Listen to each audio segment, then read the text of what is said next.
और दिल्ली से इस वक्त की बड़ी खबर सामने आ रही है। आपको बता दें कि कई संग्रहालय को बम से उड़ाने की धमकी दी गई है। ये धमकी ईमेल के जरिए दी गई है। तो बड़ी जानकारी सामने आ रही है, जहां पर दिल्ली में कई संग्रहालय को दहलाने की धमकी सामने आई है। ईमेल के जरिए बम से उड़ाने की धमकी दी गई है। रेलवे संग्रहालय समेत कई ऐसे संग्रहालय हैं जिनको ये ईमेल भेजा गया है।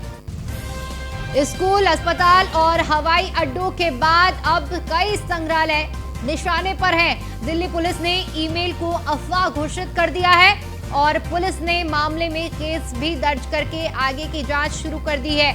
लेकिन इस बीच ये बड़ी जानकारी, जहां पर कई संग्रहालयों को बम से उड़ाने की धमकी दी गई है। बाकायदा एक ईमेल किया गया है और ईमेल के जरिए ये धमकी दी गई है, जिसमें रेलवे संग्रहालय समेत कई ऐसे संग्रहालय हैं जिन्हें ये ईमेल भेजा गया है।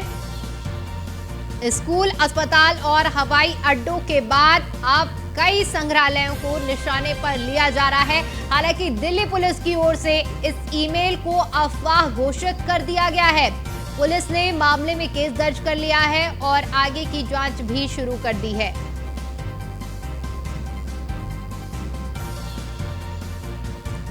तो पुलिस की ओर से इस ईमेल को अफवाह बताया गया है।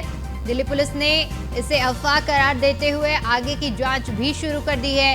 लेकिन इन सब के बीच में जो बड़ी जानकारी है वो हम आपके साथ साझा कर रहे हैं, जहां पर ईमेल के जरिए दिल्ली के कई प्रमुख संग्रहालयों को बम से उड़ाने की धमकी दी गई है, जिसमें रेलवे संग्रहालय समेत तमाम संग्रहालय शामिल हैं। स्कूल, कॉलेज के बाद अब संग्रहालयों पर निशाना बनाया जा रहा है।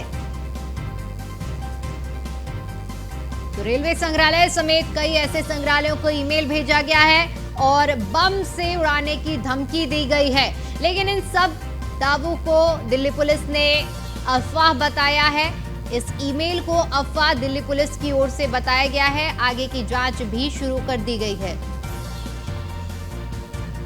वहीं इसी खबर पर ज्यादा जानकारी के साथ हमारे संवाददाता पीयूष तिवारी हमारे साथ जुड़ चुके हैं। पीयूष, देखिए, जिस तरह से ईमेल करके दिल्ली के प्रमुख संग्रहालयों को बम से उड़ाने की धमकी दी गई है। हालांकि दिल्ली पुलिस ने इसको एक अफवाह बताया है, लेकिन क्या कुछ आगे की जानकारी है इस पर आपके पास?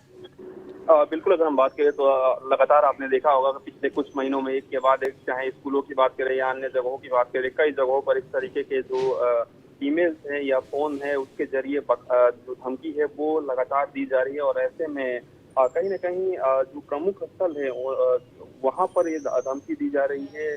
और खासतौर पे लगातार जब दिल्ली पुलिस की जांच कर रही है तो वहाँ पर कुछ भी प्राप्त नहीं हो रहा है। इसके अलावा ये फेक ईमेल और फेक कॉल्स हो रही है। तो ऐसे में अगर हम बात करें तो एक बार फिर से कहीं ना कहीं इस तरीके की जो धमकी है वो कहीं ना कहीं मिली हुई थी। और कल ये धमकी ईमेल के माध्यम से मिली हुई तमाम म्यूजियम्स की बात करें या रेलवे म्यूजियम्स की बात करें, वहाँ पर ये धमकियां आई हुई थी। हालांकि दिल्ली पुलिस ने पूरी तरीके से एसओपी के तहत वहाँ पे जांच की, छानबीन की, तो पता चला कि ये पूरी तरीके से हॉक्स ईमेल था। यानी कि एक तरीके से ये जो फेक ईमेल है, यानी कि फर्जी तरीके से ईमेल करके इसको धमकी दी गई थी। हालांकि दिल्ली पुलिस तमाम जो आईपी एड्रेस है वो ट्रैक कर रही है। तमाम जो साइबर सेल की टीमें हैं वो इस पर लगी हुई है और पूरे मामले में केस भी रजिस्टर हो गया है। और इस पूरे मामले में छानबीन की जा रही है कि आखिर ये ईमेल करने वाला कौन व्यक्ति था, क्या ये भारत से ईमेल आया था या कहीं ना कहीं वीपीएन का प्रयोग करके दूसरे